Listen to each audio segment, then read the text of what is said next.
I'd like to bring up our Rumsfeld Foundation Fellow, Wainwright Clark, to tell you a little bit about his experiences. Come on up, sir.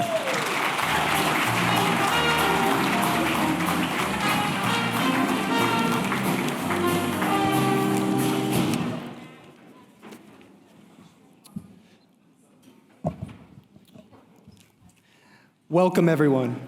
IWP accepts driven and intelligent students into its graduate programs. Thank you for that. They enroll to better understand the challenges they will face as they advance in their careers. Perhaps without realizing it, they come to cultivate wisdom, that great virtue that allows us to daringly practice sound judgment in the choice of means and ends. The Institute's faculty excels at guiding their students in this endeavor, and in the process remind us that the pursuit of wisdom must also defend our unique American way of life. Professor Joseph Wood, who could not be with us today, helped me understand this during my time at IWP, and I'm very grateful for that. I must also thank Derek Dorch and Danielle Chauvert, who serve as IWP's Directors of Career Services and Graduate Recruitment, respectively. They presented me with opportunities to further my career in intelligence in the military. In short, they believed in my potential to tackle complex issues, and in doing so, attempt to change the world for the better. And with that, I yield my time to our next speaker, Olivia Kelly. Olivia is in her second year at IWP in the Strategic Intelligence Services program. She's focused her research on the Middle East and North Africa, as well as counterterrorism and analyzing jihadist groups. She plans to work in the IC after graduation. Everyone welcome Olivia Kelly.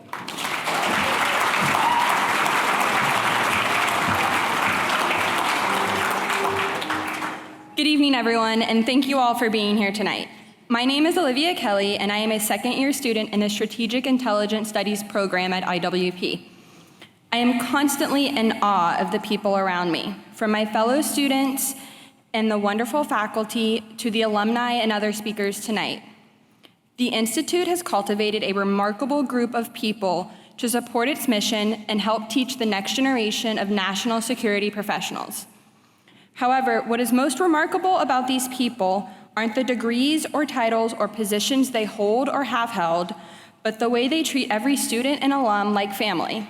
And like family, they are eager to see you succeed, and they will help you however they can.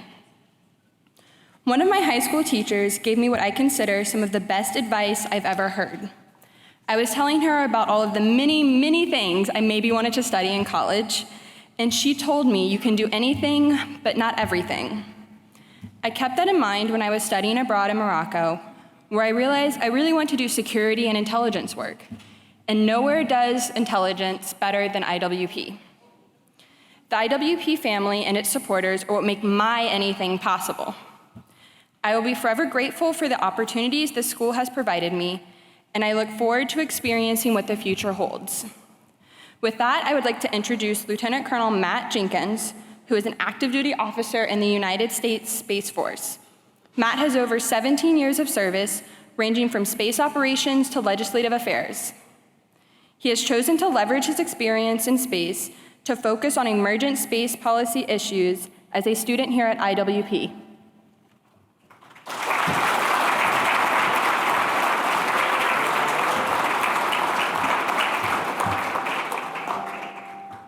Well, thanks. So it's interesting, just for the record, space is technically better than the ground or the air or the sea. So above and beyond. So first of all, thanks for the opportunity to speak tonight. I've spent pretty much my entire adult career working on classified things that I can't talk about. So I'll tell you a little secret while we're here. I work on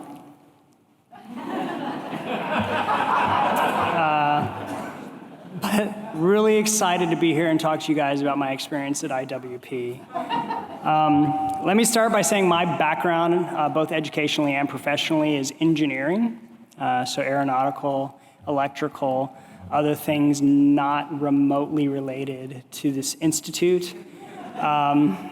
So when I applied to IWP on a whim, I saw an advertisement in a Hemisphere magazine while flying on a United airplane to undisclosed locations. And I was intrigued. I had my interview with Dr. Hodakevich on Zoom. This was early 2020, and he looked at me a bit askance, and he said, "Why?" And of course, I'm sure the same answer that any of the other students would tell you, right? I long to make a difference. I long to be a part of a solution as opposed to just admiring problems. And so if you want the details of that deeper story, you have to buy me a scotch after this dinner. But let me just simply say this, that my experience in space operations and legislative affairs led me to a very critical juncture in my life where I realized we needed to tackle space policy problems. And I felt that IWP offered me the best opportunity to get a foundational education, equipped with the information that Professor Wood taught us on why the American values that we intrinsically hold dear are so important to who we are as Americans and in our DNA.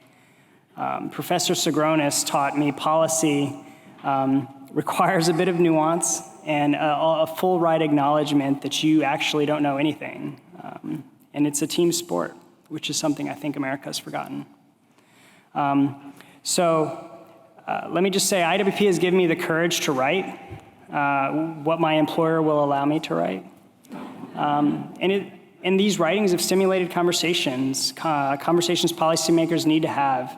And I've been able to do some pretty extraordinary research here in this program that has yielded the opportunity to provide congressional testimony and to write exclusively and to be a part of, nominated for, and actually participating in the United States intelligence community's cislunar space strategy. I don't know what that means yet, but we're really excited about it. So I know, I can say I don't believe I would have ever written for publication. As an engineer, English is literally like my third language. I was terribly intimidated. But I know for a fact I would have never been invited to the Hill to testify on space policy matters without the support and the education afforded to me by this institution. So for that, of course, I am forever indebted to the generosity of those who've made it possible. And I want to say thank you to the administration, to the staff, to my cohort, students like Frank Majafowski, and Sean, honesty back there, keeping me on the straight and narrow and enduring these classes with me. And I want to say thank you for taking a chance on an old, crusty, feel-great officer who on paper absolutely does not fit your typical applicant. So thank you very much for the time, and thank you very much for the support.